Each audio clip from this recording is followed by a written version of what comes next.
Czechs went to the polls today in the final day of voting to elect a new president, amid concerns in Brussels over the result. Reporting for the BBC, John Simpson told the Today programme that Eurocrats in Brussels were praying that the incumbent Milos Zemen does very badly.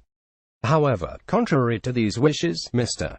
Zemen scored an overwhelming victory in the vote, achieving 42.9% of the vote.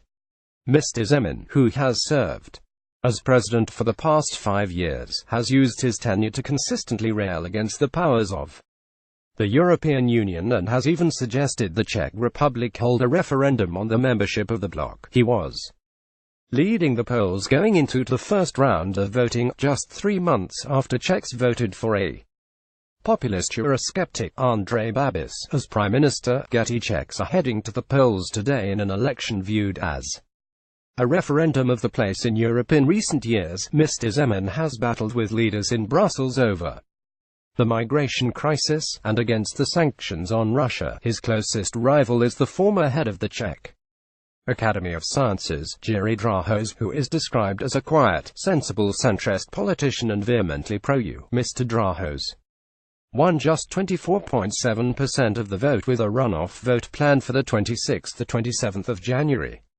Mr. Simpson said the French, the Germans, the Eurocrats in Brussels are praying today that President Zeman does badly.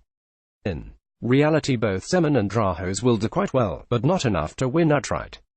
Polls on the outcome of a runoff between Mr. Zeman and Mr. Drahos show the two leaders neck and neck among voters. Getty Zeman's closest rival is the former head of the Czech Academy of Sciences, Jiří Drahos. The Eurocrats in Brussels are praying today that President Zeman does badly. John Simpson. According to the BBC report, the Czech Republic election will have a monumental and game-changing impact on the other Soviet states.